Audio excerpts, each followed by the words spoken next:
হুদাল্লিন নাস, সমস্ত মানুষের জন্য হিদায়াত। যে কেউ এই মাসটা পাবে ফালিয়াসুম, সে কি করবে? এখানে সিয়াম রাখবে। যে এই মাসটাকে আমরা ডেডিকেট করি কার জন্য? কোরআনের জন্য। এমনকি সূরাতুল আহজাবে 6 নম্বর আয়াতে যেখানে আল্লাহ সুবহানাহু ওয়া তাআলা বলছেন যে যারা মুমিন তাদের নিজেদের থেকেও বেশি ঘনিষ্ঠ কে? আল্লাহ রাসূল সাল্লাল্লাহু আলাইহি ওয়াসাল্লাম। এটা সমগ্র মানবতা এবং প্রত্যেক ব্যক্তি, প্রত্যেকটা মানুষের জীবন সর্বোত্তম হতে পারে কার পথে? আল্লাহ এবং তার রাসূলের পথে। সাল্লাল্লাহু আলাইহি ওয়াসাল্লাম তিনি সারাটা জীবন এই উম্মার জন্য চিন্তা করেছেন। তা কিয়ামত পর্যন্ত যত মানুষ আসবে তাদের হেদায়েতের জন্য তিনি চিন্তা করেছেন। এবং আমরা জানি যে তিনি উম্মতি উম্মতি উম্মতি বলে তিনি কেঁদেছেন নিজের উম্মতের জন্য।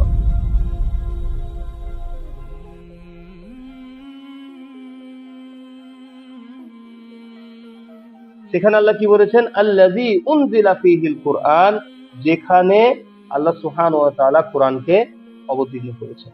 এখন এই কোরআনটা কি? হুদাল লিন-নাস, সমস্ত মানুষের জন্য কি?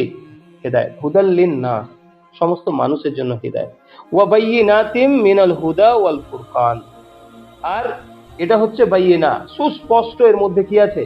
নিদর্শন আছে। সুস্পষ্ট এর মধ্যে নিদর্শন আছে। ওয়াল ফুরকান, ফুরকান বলা হয় সেটাকে যেটা হক এবং বাতিলের মধ্যে কি করে দেয়? পার্থক্য করে দেয়। তাহলে আল্লাহ সুবহানাহু ওয়া তাআলা রমাদানকে প্রথমে যার সঙ্গে সংশ্লিষ্ট করলেন, যার সঙ্গে সম্পর্ক যুক্ত করলেন, সেটা হচ্ছে কি? সেটা হচ্ছে কোরআন। এরপরে অংশ আল্লাহ সুবহানাহু ওয়া তাআলা তারপরে বলছেন যে ফামান শাহিদা মিনকুম, যে কেউ এই মাসটা পাবে। ফামান শাহিদা মিনকুম, মিনকুমুশ শাহর, এই শহর, এই রমাদান, এই মাসটাকে যে পাবে, ফালিয়াসুম, সে কি করবে? এখানে সিয়াম রাখবে। তাহলে দেখেন, আমরা রমাদান মাসটাকে শুধুমাত্র সিয়াম মনে করি। এমন বহুজন আছি যারা সিয়াম রাখি কিন্তু কোরআনটাকে একবার খুলেও দেখি। এরকম অনেকে আছে কিনা? কোরআনকে আমরা খুলে দেখি না একবারও, যে কি আছে, কি আল্লাহ বলেছেন, কিছু আমরা চিন্তা ভাবনাও করি না, দেখিও না। চিন্তা ভাবনা তো অনেক দূরের কথা। অনেকেই আছি যারা আমরা কোরআন পড়ার চিন্তা ভাবনাও করি না, আমাদের প্ল্যানেও থাকে না। ইভেন রমাদান এই মাসটাকে আল্লাহ সুবহানাহু ওয়া তাআলা সম্পর্কিত করেছেন কার সঙ্গে? কোরআনের সঙ্গে। এবং এই কোরআনকে নাজিলও করেছেন কোন মাসে? রমাদান মাসে। তাহলে ভাইরা আমার, আমরা যদি দেখি তাহলে দেখব যে হেদায়েত যে আমরা এত চাই আল্লাহর কাছে, এটার জন্য শর্ত হচ্ছে কি হওয়া? মুত্তাকি হওয়া। আর সিয়াম রাখলে কি বাড়ে? তাকওয়া বাড়ে। আর তাকওয়া থাকলে কোরআন থেকে কি পাওয়া যায়? হেদায়েত পাওয়া যায়। আর রমাদান হচ্ছে কার মাস? কোরআনের মাস। তার মানে কি বোঝাচ্ছে? যে আল্লাহ সুবহানাহু ওয়া তাআলা এই মাসটা ডেডিকেট, মানে যেন তিনি চাইছেন যে এই মাসটাকে আমরা ডেডিকেট করি কার জন্য? কোরআনের জন্য। আর এই কোরআন থেকে সর্বোচ্চ ফায়দা পাওয়ার জন্য আমাদের যেটা লাগবে সেটা হচ্ছে কি? তাকওয়া। আর সিয়াম রাখলে আমাদের যেটা বেড়ে যাবে সেটা কোনটা? তাকওয়া। তারপরে দেখেন, গোটা সিস্টেমটা আল্লাহ দিয়েছেন যাতে আমরা রমাদান মাসে সিয়াম রাখি, আমাদের তাকওয়া বৃদ্ধি পায়, এবং এই মাসে আমরা যেন বেশি বেশি করে কোরআনের সঙ্গে সম্পর্কিত হয়, এবং কোরআন থেকে আমরা যেন কি পেতে পারি? হেদায়েত অর্জন করতে পারি। আমরা অনেক সময় এগুলোকে মানে আর কি মেলাতে পারি না, গোছাতে পারি না, কিন্তু জিনিসটা হচ্ছে এটা। এক কথায় আবারও বলছি যে আল্লাহ সুবহানাহু ওয়া তাআলা আমাদেরকে শিখিয়েছেন যে প্রত্যেক সলাতে, প্রত্যেক রাকাতে তোমরা আমার কাছে কি চাইবে? হেদায়েত চাইবে। আর হেদায়েতের জায়গা হচ্ছে কোরআন। হেদায়েতের মেইন সোর্স হচ্ছে কি? কোরআন। আর এই কোরআন থেকে হেদায়েত পেতে গেলে লাগবে কি? তাকওয়া। আর আল্লাহ সিয়াম দিয়েছেন কিসের জন্য? এই তাকওয়া অর্জনের জন্য। আর এই রমাদান মাসেই তিনি নাজিল করেছেন কি? কোরআন। তাহলে মোটের ওপর দাঁড়াচ্ছে যে এই রমাদান মাসে যেন আমাদের তাকওয়া বৃদ্ধি পায়, এবং আমরা কোরআনের সঙ্গে বেশি করে সম্পর্কিত হয়, এবং আমরা যেন কোরআন থেকে হেদায়েত অর্জন করতে পারি।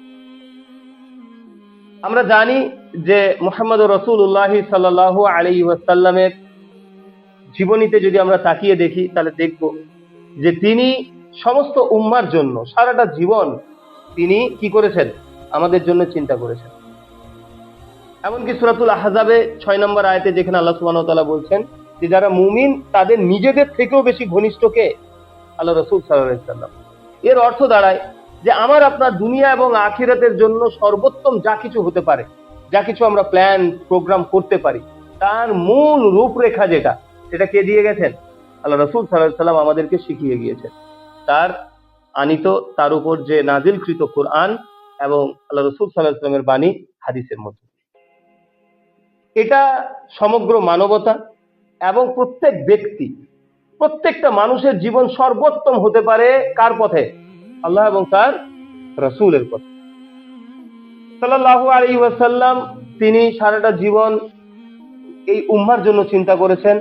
তা কিয়ামত পর্যন্ত যত মানুষ আসবে তাদের হেদায়েতের জন্য তিনি চিন্তা করেছেন। এবং আমরা জানি যে তিনি উম্মতি উম্মতি উম্মতি বলে তিনি কেঁদেছেন নিজের উম্মতের জন্য। এবং যখন কিয়ামত হবে সেখানেও তিনি আমাদের জন্য ব্যাপক হারে কি করবেন? শাফাআত, সুপারিশ করবেন। কিন্তু এর বিপরীতে একটি আয়াত রয়েছে সূরাতুল ফুরকানের 30 নম্বর আয়াতে, যেখানে আল্লাহ সুবহানাহু ওয়া তাআলা ঠিক আমরা যা জানি তার বিপরীত একটা দৃশ্য তিনি আমাদেরকে দেখাচ্ছেন। এবং এটা কিয়ামতের একটি ড্রপ সিন আমরা বলতে পারি, একটি দৃশ্যপট যেটা এখনো সংঘটিত হয়নি, সংঘটিত হবে। তো আল্লাহ সুবহানাহু ওয়া তাআলা তিনি বলছেন যে ওয়াকালা রাসূলু ইয়া রাব্বি, সেদিন রাসূল বলবে যে হে আমার রব, ইন্না হাযাল কুরআনা ইন্না কওমি ইত্তাখাযু, নিশ্চয়ই আমার কওম কি করেছে? গ্রহণ করেছে। হাযাল কুরআনা মাহজুরা, এই কুরআনটাকে পরিত্যাজ্য মনে করেছে, পরিত্যাজ্য হিসেবে গ্রহণ করেছে। কোনটাকে? হাযা, এই কুরআন, হাযাল কুরআন।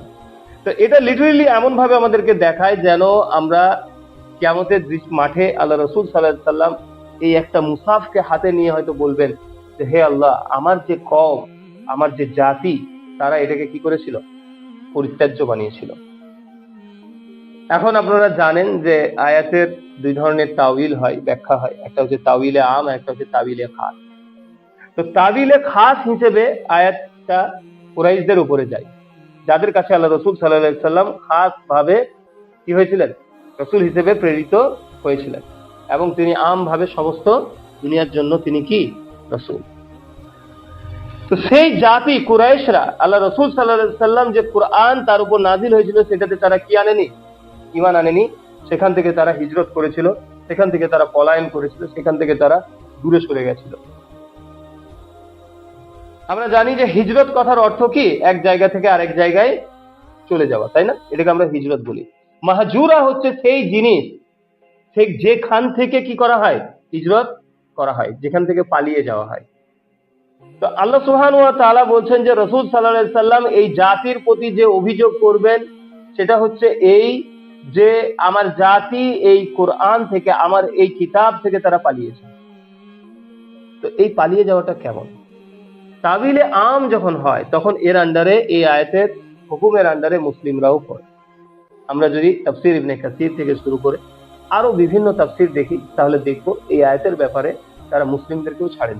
তারা বলেছেন যে না, মুসলিমরাও কিছু অংশে এর অন্তর্ভুক্ত।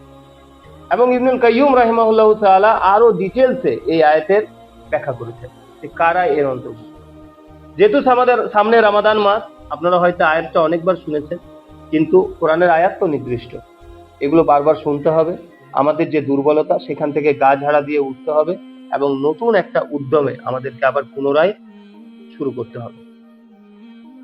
তো প্রথম হচ্ছে যে এর উপরে যথাযথ ঈমান আনা।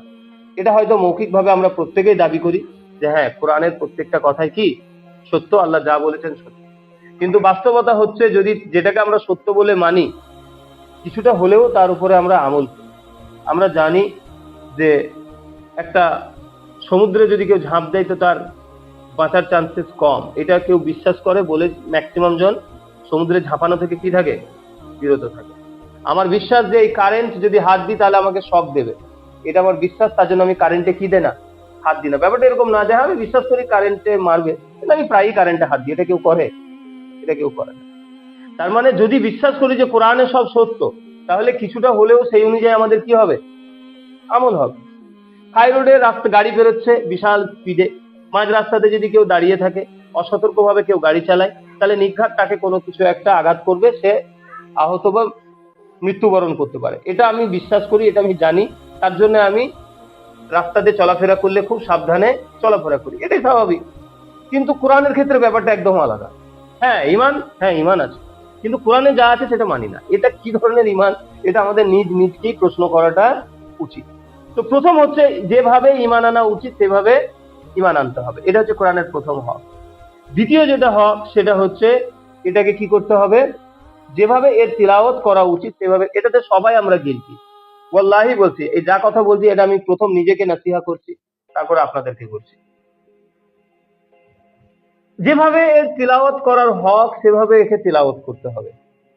তো আপনি বলেন যে আমাদের অধিকাংশ মুসলিমদের অবস্থা এই যে আমরা কি জানি না, তিলাওয়াতই জানি না। আমরা অনেকেই প্ল্যান প্রোগ্রাম নিই যে আমাদেরকে তিলাওয়াত করতে হবে, ঠিক 10 দিন 15 দিন 25 দিনের মধ্যে কি হয়, ওই যে সেটা হারিয়ে যায়, ঠিক না? আবার কিছু ভাইকে দেখবেন যে তারা প্রচন্ড কষ্ট করে টানা 1 বছর 2 বছর ধরে লেগে তারা তিলাওয়াত শিখে নিয়েছে। আমাদের মধ্যেই তো ভাই কিছু জন গাফেল আর কিছু জন আছে যারা চেষ্টা করছে, যারা শিখছে। তো এখন বিষয় হচ্ছে যে কোরআনের একটা হক হচ্ছে আপনার উপরে এটা, যে আপনাকে ওটাকে তিলাওয়াত করতে হবে। এখন যদি তিলাওয়াত করতে হয় তাহলে প্রথম বাধ্যতামূলক কোনটা? সালাত যদি আপনাকে আদায় করতে হয়, তার শর্ত হচ্ছে আপনাকে ওযু বানাতে হবে। তার মানে আপনাকে সালাত আদায় করতে হলে যেটা শর্ত সেটা কি করতে হবে, পূরণ করতে হবে। তার মানে আপনাকে সালাত আপনি আদায় করতে চান, কিন্তু বলছেন আমি ওযু করবো না ভাই, এমনি সালাত আদায় করবো। এটা যেরকম সম্ভব না, সেরকম কোরআনের যদি হক আদায় করতে চান তাহলে প্রথমে আপনাকে যেটা শিখতে হবে সেটা কি, সেটা হচ্ছে তিলাওয়াত শিখতে হবে। এটা নিয়ে কোনো কম্প্রোমাইজের কোনো জায়গা নাই। এবং সত্যি কথা বলছি যে বিইং আ মুসলিম, একজন মুসলিম হিসেবে আপনি কোরআন তিলাওয়াতই করেন না, এটা এক আজীব ব্যাপার। আমার মনে হয় যে এটা যারা প্রথম দিকে যারা জেনারেশন ছিলেন, বিশেষ করে আল্লাহ রাসূল সাল্লাল্লাহু আলাইহি ওয়াসাল্লাম যে 3টে জেনারেশনকে শ্রেষ্ঠ বলেছেন, ইভেন তারপরেও আজ থেকে যদি 400-500 বছর আগে যান, তো মুসলিম সমাজে এটা তাসাব্বুর ছিল না, এটা কল্পনা ছিল না যে মুসলিম অথচ সে কোরআন তিলাওয়াতও জানে না আর সে তিলাওয়াতও করে না। দিনের পর দিন, মাসের পর মাস, বছরের পর বছর সে কোরআনই খোলে না, একটা পাতাও তিলাওয়াত করে না। এটা মানে প্রায় অসম্ভব এটা চিন্তা ভাবনা করার তাদের পক্ষে ছিল। কিন্তু আজকে বাস্তবতা হচ্ছে এটা, যে আমাদের অধিকাংশ জন তিলাওয়াত জানেন। যারা জানে তাদের আবার তিলাওয়াতের অবস্থা কি, খুবই শোচনীয়। তারা সেটাকে পরিবর্তন করারও কি করে না, চেষ্টা করে। তাহলে ভাই দ্বিতীয় হক হচ্ছে কি, কোরআন তিলাওয়াত করা, এটাতেও আমরা ফেলিওর। 3 নাম্বার হচ্ছে যে এটা থেকে শিফা গ্রহণ করা, শারীরিক এবং মানসিক দুটোই। কোরআন হচ্ছে শিফা। সূরা ইউনূসে দেখবেন 57 কিংবা 58 নম্বর আয়াতে আল্লাহ সুবহানাহু ওয়া তাআলা এটাকে শিফা বলেছেন। বিশেষ করে অন্তরের যে রোগ, এটার শিফা হচ্ছে কি, কোরআন। প্রথমে মনে করেন আপনি নিজেকে সবকিছুতে ঠিক মনে করেন, কোরআন পড়লে বুঝতে পারবেন যে আপনার অবস্থা। আপনি যদি মনে করেন আপনার মানে আপনি যদি কিছু হিংসা ফিল করছেন, আপনার মধ্যে অতিরিক্ত রিস্ক নিয়ে দুশ্চিন্তা, গোটা দুনিয়াতে কি হচ্ছে, মুসলিমরা মনে হয় আর টিকবে না, একদম শেষ হয়ে যাবে, এগুলো সব দুশ্চিন্তার মধ্যেই তো পড়ে। আজকে একটা বড় কনসার্ন আমাদের, উদ্বিগ্নতা আজকে আমাদের, যে আমাদের মুসলিম উম্মার কি হবে। আপনি কোরআন পড়েন, ঠিক বুঝে নেবেন যে কি হবে, কিচ্ছু হবে না। কারণ সমস্ত জিনিসের উপরে পূর্ণ কর্তৃত্ব কার, আল্লাহ তাআলা। এই ধরনের আরো সমস্ত ধরনের যে ত্রুটি বিচ্যুতি আমাদের মধ্যে রয়েছে, যাবতীয় যদি শিফা আপনাকে গ্রহণ করতে হবে কোথা থেকে, কোরআন থেকে ফার্স্ট। দ্বিতীয়ত শারীরিকও কিছুটা আপনাকে নিতে হবে কি থেকে, কোরআন থেকে। হ্যাঁ, আপনি ডাক্তার দেখাবেন, ওষুধ পানি খাবেন, সব ঠিক আছে, কিন্তু কোরআনের যেভাবে কোরআনকে বলা হয়েছে নিতে, সেভাবে আপনাকে নিতে হবে। 4 নাম্বার হচ্ছে যে কোরআনকে মেইন যে বিধান বা হুকুম, তার সোর্স হিসেবে গণ্য না করা। যাদের দ্বারা সম্ভব কোরআনকে অ্যাজ আ মানে বুক অফ ল হিসেবে নেওয়ার, আইনের কিতাব হিসেবে নেওয়ার যাদের শক্তি রয়েছে, যেরকম মনে করেন মুসলিম মেজরিটি যে কান্ট্রিগুলো রয়েছে, তাদের জন্য অধিকাংশ গোটা তার সেই দেশের 80-90% মুসলিম তো বিশ্বাস করে যে হ্যাঁ কোরআন আল্লাহর কালাম। তার মানে তাদের উপরে নিশ্চয়ই কোরআনটাকে বলবৎ করা কি ছিল, উচিত ছিল। কিন্তু তারা এই কোরআনকে কি করে না, সেইভাবে গ্রহণ করে। তা আপনি যদি ব্যক্তি পর্যায় থেকে দেখেন, একদম পারিবারিক, সামাজিক এবং আন্তর্জাতিক পর্যায়ে অ্যাজ আ উম্মাহ আমরা কোরআনকে কি বানিয়েছি, মাহজুরা বানিয়েছি, পরিত্যাজ্য বানিয়েছি। অথচ এই কোরআনের সঙ্গে একটি জাতির সম্পর্ক কি? আল্লাহ রাসূল সাল্লাল্লাহু আলাইহি ওয়াসাল্লাম মুসলিম শরীফের একটি হাদিসে বলছেন যে ইন্নাল্লাহা, নিশ্চয় আল্লাহ তাআলা, ইন্নাল্লাহা ইয়ারফাউ বিহাদাল কিতাবি আকওয়ামান, নিশ্চয় আল্লাহ তাআলা এই কিতাবের দ্বারা একটা জাতিকে শ্রেষ্ঠত্বের জায়গায় তোলেন। ইয়ারফাউ, তিনি উঠান, উত্তোলন করেন, সম্মানের দিক দিয়ে, সব দিক দিয়ে একটা জাতিকে তিনি উপরে ওঠান। ওয়া ইয়াদাউ বিহি আখিরিন, এবং এই কিতাবের দ্বারাই তিনি কি করেন? বহু জাতিকে একদম মানে কি বলবো, ইতিহাসের ডাস্টবিনে ছুড়ে ফেলেন। সাহাবীরা যদি দেখেন জাজিরাতুল আরব, যারা সেই সময়কার একটু জিওপলিটিক্স একটু যদি দেখেন, ভূ রাজনৈতিক অবস্থা কি ছিল সেই সময়কার জাজিরাতুল আরব, আরব উপদ্বীপের দুই পাশে দুই শ্রেষ্ঠ ছিল, সাম্রাজ্য ছিল, রোমান সাম্রাজ্য এবং পারস্য সাম্রাজ্য। তারা এতটা বেশি অনুর্বর ছিল, আনকালচার্ড ছিল, তাদের মধ্যে সভ্যতা সংস্কৃতি কিছু ছিল না আরবদের মধ্যে, এবং তারা ইউনাইটেডও ছিল না, তাদের জমিনও উর্বর ছিল না, কিছুই এমন ছিল না। এজন্য পারস্য এবং রোম কোনো দিন জাজিরাতুল আরবকে যে আমাদের সাম্রাজ্যের অন্তর্ভুক্ত করতে হবে, এটা কোনোদিন তারা চেষ্টাই করেন। অথচ মানে আর কি সেই সময়কার জাজিরাতুল আরব বা আরব উপদ্বীপের সেই ধরনের কোনো বড় শাসকও ছিল না, কেউ ছিল না, সবাই ছিল গোত্র। তার মানে এই ধরনের বড় সাম্রাজ্য যদি চাইতো তাহলে ইজিলি তাদেরকে কি করতে পারতো? জয় করতে পারতো। কিন্তু তারা এটা ইচ্ছাই করেনি, কারণ তাদের মধ্যে কিছুই ছিল না। অথচ দেখেন সেই জায়গাতে আল্লাহ রাসূল সাল্লাল্লাহু আলাইহি ওয়াসাল্লাম আছেন,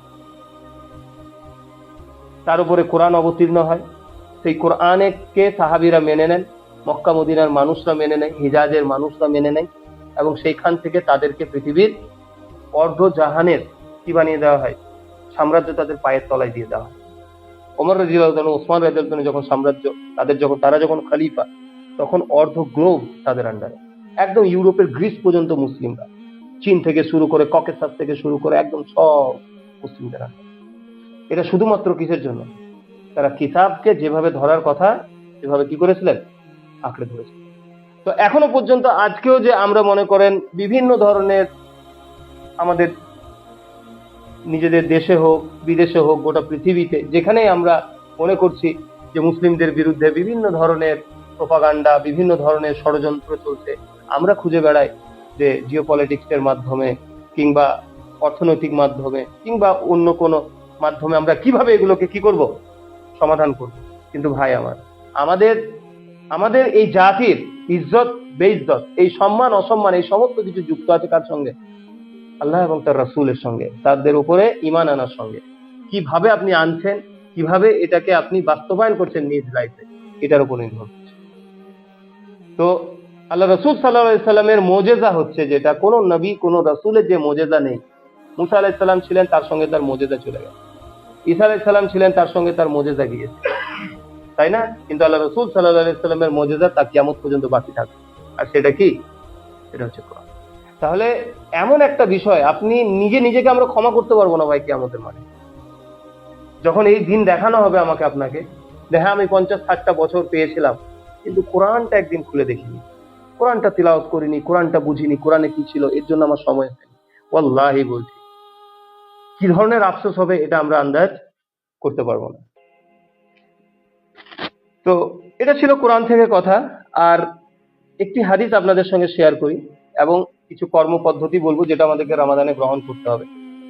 একটি হাদিস, এটা আপনার বাইহাকিতে আছে হাদিসটি, যে আল্লাহ রাসূল সাল্লাল্লাহু আলাইহি ওয়াসাল্লাম বলছেন যে ইয়া আহলাল কোরআন লা তাতাওয়াসসাদুল কোরআন, যে হে কোরআন ওয়ালারা, তোমরা কোরআনকে কি করো না?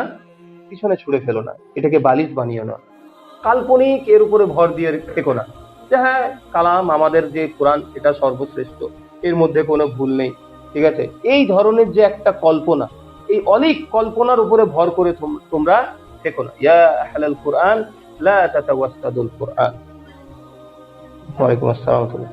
ইয়াতলুহু হাক্কা তিলাওয়াতিহি আনা লাইলি ওয়ান নাহার, যেভাবে এর হক রয়েছে সেভাবে এটাকে তিলাওয়াত করো। এবার মনে হতে পারে যে কোরআনকে আমরা পিছনে রাখবো না, কোরআনকে আমরা প্রাধান্য দেবো, এর অর্থ এর উপরে ঈমান নিয়ে এসো। তো এই যে তিলাওয়া, আরবিতে তিলাওয়াত কথার অর্থ হয় অনুসরণ করা। তিলাওয়াতের অর্থ কি হয়? অনুসরণ। দুটি অর্থ হয়, যে আপনি যা পড়বেন সেটা নিজের জীবনে বাস্তবায়ন করবেন, এটাও তিলাওয়াতের আন্ডারে আছে। আবার আমি যে আঙ্গুল দিয়ে একটার পর আমি লাইনটা অনুসরণ করি না, এটার জন্য এটাকে কি বলা হয়? তিলাওয়াত বলা হয়। তো তিলাওয়াত যখনই করবেন, তিলাওয়াতের মধ্যে সমস্ত কিছু আছে, চিন্তা ভাবনা আছে, আপনার কি বলে আমল আছে, সমস্ত কিছুই কার আন্ডারে পড়ে যায়? তিলাওয়াতের আন্ডারে পড়ে যায়। তো ইয়াতলুহু হাক্কা তিলাওয়াতিহি আনা লাইলি ওয়ান নাহার, তোমরা তিলাওয়াত করো যেভাবে এর হক রয়েছে রাত্রিতে এবং দিনে। ইয়াফসুহু ওয়া তাগান্নাহু, এটার প্রচার প্রসার করো, ব্যাপকভাবে এটার প্রচার প্রসার করো মানুষের মধ্যে। তার মানে যারা, যেহেতু কোরআন এসছে সমস্ত পৃথিবীর মানুষের জন্য, তার মানে সকলের কাছে আমাদেরকে কোরআনকে পৌঁছাতে হবে, কোরআনের বাণীকে পৌঁছাতে হবে। এবং মুসলিম সমাজেরও অবস্থা এমন যে অধিকাংশ মানুষ কোরআনের সঙ্গে পরিচিত না। তার জন্য মুসলিমদের মধ্যে ইসলামের যে কাজ হবে, এটা মেইন যেটা করতে হবে সেটা হচ্ছে কোরআনকে কেন্দ্র করে বেশি বেশি করে মানুষের কানে কোরআনের কথা, আল্লাহর কালামকে কি করতে হবে? পৌঁছে দিতে হবে। ইয়াফসুহু ওয়া তাগান্নাহু, এবং এটাকে সুন্দর থেকে সুন্দর গলাতে পড়ো। যে সমস্ত ভাইরা খুব ভালো নসিব গান, তাদের উপরে কোরআনের হক হচ্ছে তাকে সুন্দরভাবে কি করতে হবে? কোরআনটাও তিলাওয়াত করতে হবে। এর হক কিছুটা আমরা দেখতে পাই বর্তমানে ইন্টারনেটে, হ্যাঁ খুব সুন্দর সুন্দর তিলাওয়াত দেখছি, তবে বেশ কিছু তিলাওয়াত রয়েছে যেগুলো মূল যে ধারার যে তিলাওয়াত সেখান থেকে অনেকটা সরে। যাই হোক, তাহলে ইয়াফসুহু ওয়া তাগান্নাহু, এর প্রচার প্রসার করো, এটাকে সুন্দর থেকে সুন্দর কণ্ঠে তিলাওয়াত করো। ওয়া ইয়াতাতাব্বারু ফিহা, এবং এটা নিয়ে তোমরা চিন্তা ভাবনা করো। এটা নিয়ে কি করো? তাদাব্বুর করো, চিন্তা ভাবনা করো। দুবুর কথার অর্থ হচ্ছে পিছনে, তাদাব্বুর কথার অর্থ হচ্ছে কোন একটা আয়াত করলেন, এর পেছনে কি আছে, বুঝলেন? বিহাইন্ড দ্য ম্যাটার, বিষয়টার ভাই আসল বিষয়টা কি, এটা আমরা অনেক সময় বুঝতে পারি। তো তাদাব্বুর মানে হচ্ছে কোনো একটা আয়াত করলেন, সেই আয়াতের পেছনে আরো ডিপে কি আছে, গভীরে কি আছে, এটা তোমাকে কি করতে হবে? জানতে হবে। ওয়ায়াতাদাব্বারু ফিহা, এবং এর মধ্যে কি রয়েছে এটা নিয়ে তোমরা চিন্তা ভাবনা করো। এই পাঁচটি কথা কে বললেন? আল্লাহ রাসূল সাল্লাল্লাহু আলাইহি ওয়াসাল্লাম বললেন, ঠিক না? প্রথম কথা নেগেটিভ যেটা, সেটা হচ্ছে এটাকে অহেতুক, এর উপরে শুধু কাল্পনিক একটা অলিক কল্পনা নিয়ে নির্ভর করে থাকা যাবে না। দ্বিতীয়ত, এটাকে শিখতে হবে, তিলাওয়াত করতে হবে যেমন এর হক রয়েছে। তৃতীয়ত হচ্ছে এটার প্রচার প্রসার করতে হবে। চতুর্থত হচ্ছে এটাকে সুন্দর থেকে সুন্দর কণ্ঠে এটাকে তিলাওয়াত করতে হবে। এবার কেউ কেউ বলেছেন গিনা কথার অর্থ হচ্ছে প্রাচুর্য। গিনা কথার অর্থ কি? প্রাচুর্য। আল্লাহ কি? আল গানি, আমরা বলি না আল্লাহ হচ্ছেন আল গানি, তো তিনি হচ্ছেন সর্বোচ্চ, তিনি প্রাচুর্যতার কি? অধিকারী। তো এখানে দুই একজন ওস্তাদ বলছিলেন যে তিলাওয়াতের কথা তো আগেই চলে এসেছে হাদিসটাতে, পরের যে জায়গাটাতে আছে যে ইয়াফসুহু ওয়া তাগান্নাহু, গিনা, তার মানে তোমরা কোরআনকে নিজের প্রাচুর্যতা হিসেবে গ্রহণ করো। আমরা অনেক সময় দেখবেন যে আমার নির্দিষ্ট যদি বাড়ি থাকে, গাড়ি থাকে, নির্দিষ্ট একটা ব্যবসা থাকলে আমি নিজেকে কি মনে করি? যে আমার কিছু একটা হয়েছে, আমি কিছু একটা অর্জন করেছি। এই হাদিস যেন আমাকে আপনাকে বলছে যেন আমরা এটা অনুভব করি যে আমার কাছে কোরআন আছে মানে আমি বড় লোক। বুঝতে পারলেন? মানে ফিলিংসটা যেন এরকম হয় যে আমি কোরআন পড়তে জানি, আমি কোরআন নিয়ে সময় কাটাই, মানে আমি কি? আমি বড় লোক। আপনার লোকের গাড়ি টাড়ি দেখে অনেক সময় ঈর্ষা হয় না? অনেক সময় ইচ্ছা হয় যে আমারও যেরকম হয়। কোরআন যেন আপনার এই অভাবটা পূরণ করে দেয়। আর আগেকার দিনে সাহাবীদেরকে যদি দেখেন, তাহলে সালেহিনদেরকে যদি দেখেন, তারা এরকম অনুভব করতেন। আমরা একটা সূরা, একটা নতুন ব্যবসার জন্য যতটা উদ্বিগ্ন থাকি, আমাদের কখনো কি এরকম উদ্বিগ্নতা হয় যে ইনশাআল্লাহ তাআলা আমি এবারে রমাদানে সূরাতুল বাকারা পড়ব? একটা বিশাল ক্রেজ, একটা বিশাল আনন্দ যে আমি এবারে রমাদানে একটা কিছু পড়ব, কোরআনের এই বিষয়টা আমি পড়বো। বিশাল আপনি আনন্দ করছেন, মেটেরিয়ালস জোগাড় করছেন, এগুলো আমাদের হয়। এটা হচ্ছে তাগান্না, যে কোরআন তোমার যেন প্রাচুর্যতা তোমার মধ্যে এনে দেয়। আর লাস্টেরটা কি? সেটা হচ্ছে এটা নিয়ে চিন্তা করবে। পাঁচটা জিনিস, এই পাঁচটা বলার পরে আল্লাহ রাসূল সাল্লাল্লাহু আলাইহি ওয়াসাল্লাম বলছেন লাআল্লাকুম তুফলিহুন, যাতে তোমরা ফালা পেয়ে যাও, যাতে তোমরা কামিয়াব হয়ে যাও, যাতে তোমরা সফল হয়ে যাও। তাহলে এখান থেকে কি বুঝলাম? যে সফলতার জোরে টোটাল দেখেন, আমাদের টোটাল সফলতা কার সঙ্গে যুক্ত? কোরআনের সঙ্গে। কোরআনকে প্রাধান্য দেওয়া, কোরআনকে তিলাওয়াত করা, কোরআনের প্রচার প্রসার, কোরআনকে নিয়ে প্রাচুর্যতা অনুভব করা, এবং কোরআন নিয়ে চিন্তা করা, ভাবনা করা, এই সমস্ত করলে আসলে আপনি কি হলেন? আসলে আপনি কামিয়াব হলেন, আপনি সফল হলেন।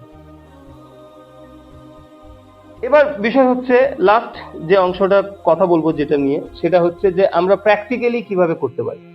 আমরা মনে করেন এখান থেকে বেরোলাম, ঠিক আছে, যা শুনলাম খুতবাতে, বাস্তবিক ভাবে এটা কিভাবে নেবেন, প্র্যাকটিক্যাল একটা কিছু সিদ্ধান্ত নিতে হবে। প্রচুর যদি পরিকল্পনা করেন তাহলে কিছুই করতে পারবেন না, খুব ছোট পরিকল্পনা নিতে হবে। প্রথম পরিকল্পনা হচ্ছে যে যারা তিলাওয়াত জানেন না তাদেরকে একদম বদ্ধপরিকর হতে হবে যে আমি 1 মাস তিলাওয়াতটাই শিখব। যদি ওয়াল্লাহি বলছি, আল্লাহ যদি সহজ করেন, আল্লাহ যদি বারাকা দেন, তাহলে 1 মাসের মধ্যে আপনি একটা জায়গায় চলে যেতে পারবেন, যে জায়গাতে আপনি তিলাওয়াতের জায়গাতে কি করবেন, চলে যেতে পারবেন। যদি অ্যাটলিস্ট সকালে ফজরের পরে এবং ঈশার পরে কিংবা মাগরিবের পরে আসরের পরে এরকম করে প্রত্যেকদিন যদি 45 মিনিট করে 1.5 ঘন্টা কিংবা 2 ঘন্টা যদি পড়েন আরামসে। যারা অলরেডি তিলাওয়াত জানেন তাদের মধ্যে তাদেরকে প্ল্যান করতে হবে যে তারা যেন অ্যাটলিস্ট গোটা মাসের মধ্যে একবার তিলাওয়াতটা কমপ্লিট করতে পারেন। কারণ অধিকাংশ, এটা এই জন্য বলছি, এটা রিকমেন্ডেড না যে করতেই হবে, তবে এটা অধিকাংশ আমাদের যেটা হয় যে আমরা সারা বছরেও একবার তিলাওয়াতটা কি করতে পারি না, কমপ্লিট আমাদের হয় না। এই রমাদান মাসে শয়তান বাঁধা টানা থাকে, একটু অবকাশ পাওয়া যায়, তো হয়তো শেষ করতে পারি। আরেকটা যেটা নিতে হবে, এটাতে আমি ফোকাস করবো, এবং এটা আমরা প্র্যাকটিক্যালি দেখেছি, আমরা করেছি নিজেরা। আমরা কিছু দিনী ভাইরা এই রামাদানের আগে একবার নিজে নিজে কাজ নিয়েছিলাম যে আমরা প্রত্যেকেই কোনো একটা টপিক কোরআন থেকে আমরা স্টাডি করব, কোনো একটা গল্প, কোনো একটা বিষয় কোরআন কেন্দ্রিক ভাবে আমরা কি করবো, স্টাডি করবো, কিংবা কোনো একটা সূরা নিতে পারে। যেরকম আমরা জানি যে আল্লাহ রাসূল সাল্লাল্লাহু আলাইহি সাল্লামের কিছু সূরা ছিল যেগুলো তিনি রেগুলার তিলাওয়াত করতেন।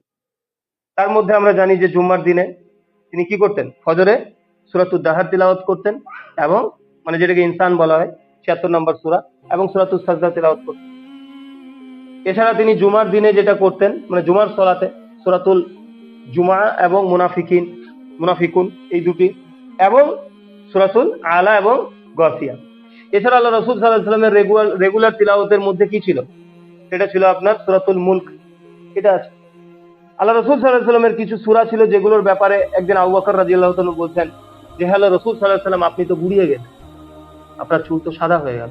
আল্লাহ রাসূল সাল্লাল্লাহু আলাইহি ওয়াসাল্লাম বলছেন যে কিছু সূরা আছে যেগুলো আমাকে বুড়ো বানিয়ে দিয়েছে। তার মধ্যে কোনটা? সূরাতুল হুদ আছে, সূরাতুল ওয়াকিয়া আছে, সূরাতুল মুরসালাত আছে, সূরাতুল ইনশিকাক আছে। এই সূরাগুলো আল্লাহ রাসূল সাল্লাল্লাহু আলাইহি ওয়াসাল্লামকে কি করে দিয়েছিল, তার চুলকে ধূসর বানিয়ে দিয়েছিল। এই সূরাগুলোর এত ওজন, এই সূরাগুলোর যে চিন্তা উম্মার জন্য, সেটা আল্লাহ রাসূল সাল্লাল্লাহু আলাইহি ওয়াসাল্লাম এটা বানিয়েছে। তো এই রমাদানে আমরা এই সূরাগুলোর মধ্যে একটা সূরা নিতে পারি, যে আমি সূরাতুল হুদটা পড়ে দেখব কি আছে। এবার যখন স্টাডি করবেন, যেটা ফ্রুটফুল করা যায়, মানে জানেন নিশ্চয়ই যে গ্রুপ স্টাডিতে মানুষ সব থেকে বেশি উপকৃত হয়। তো আমরা যেটা করেছিলাম একটা রমাদানে, আজ থেকে 2-3 বছর আগে, যে আমরা সবাই নিজ নিজ জায়গা থেকে নিজের একটা করে স্টাডি একদম লিখিত করেছিলাম যে আমি এটা পড়বো, কেউ ভাই বলেছিলেন এটা পড়বো। তো গোটা রমাদানে সেটা স্টাডি করার পর একদম লিখিত, যা পড়বেন প্রচুর শুনবেন, 3-4টে তাফসীর পড়বেন, তারপর আপনার লেকচার শুনবেন, আপনি নোট ডাউন করতে থাকবেন। তারপরে রমাদানের পরে একটা মিটিং, আমরা সিটিং এ বসবো, যেখানে প্রত্যেক ভাই একটা বা দুটো লাগতে পারে, যে যা স্টাডি করেছে সেটা কি করবে, শেয়ার করবে। ওয়াল্লাহি বলছি, এটা একটা অসম ফিলিং। এবং আপনি বুঝতে পারবেন যে আপনার মনে হয় যে আমি কি করে স্টাডি করব, আমার দ্বারা এটা কাজ না। আপনি 1 মাস করে দেখুন, লোকে মনে করবে যে আপনি স্কলারলি পারসন, মানে আপনি মনে হয় স্কলারের মতো কথা বলছেন। এটা আমরা আমাদের ওই এক্সপেরিমেন্টে আমরা দেখেছিলাম, এক্সপেরিমেন্টাল প্রজেক্ট আমরা দেখেছিলাম। এমন এমন ভাই এমন এমন কথা বলছে, চোখ দিয়ে পানি চলে আসছে, অথচ তাদেরকে কখনো ভাবিনি যে তারা এইভাবে স্টাডি করতে পারে। ঠিক আছে, তো এটা আমার নিজেকে ইনশাআল্লাহ তাআলা, আমরা এই মসজিদ থেকে আমরাও এটা একটা প্ল্যান নেব যে আমরা নিজ নিজ জায়গা থেকে এবার স্টাডি করব। একদম যারা পারবেন লিখিত, কিংবা যে যত পারবেন মনে রাখবেন। তারপরে আমরা রমাদানের পরে আমরা হয়তো ঈশার পরে ধারাবাহিক একটা সপ্তাহ রাখলাম, কয়েক সপ্তাহ, যে প্রত্যেক সপ্তাহে ঈশার পরে একটা একটা করে ভাই নিজ নিজ যে স্টাডি করেছে সেটা কি করবে, বয়ান করবে, আমরা বাকিরা শুনবো। তো আপনি ভাবেন যে 15টা ভাই যদি এটা করে, 15টা ভাই 15 মাস ধরে যে স্টাডি করতাম আমরা, সেটা 1 মাসে আপনি কি পেবেন, বাকি 14টা ভাইয়ের স্টাডিটা আপনি শুনতে পেয়ে যাবেন। এত ডিপ হয়তো আপনি স্টাডি করতে পারতেন না একা, কিংবা আপনার হয়তো 15টা রমাদান লাগতো, সেটা আপনি একটা রমাদানে কি করতে পারছেন, শুনে নিতে পারছেন। তো এইভাবে মানে আর কি বাস্তবিক কিছু কি নিতে হবে, পদক্ষেপ নিতে হবে, যেন আমরা প্রত্যেকে নিজ নিজ জায়গা থেকে কোরআনের সঙ্গে আমাদের একটা সম্পর্ক তৈরি হয়। তো আল্লাহর কাছে দোয়া করি যে রমাদান আসছে, আল্লাহ সুবহানাহু ওয়া তাআলা আমাদের সকলকে সুস্থ রাখুন, ইমানের সঙ্গে ইমানের হালাতে আমরা যেন সুস্থভাবে এই রমাদানকে পাই এবং রমাদান থেকে আমরা যেন উপকৃত হতে পারি।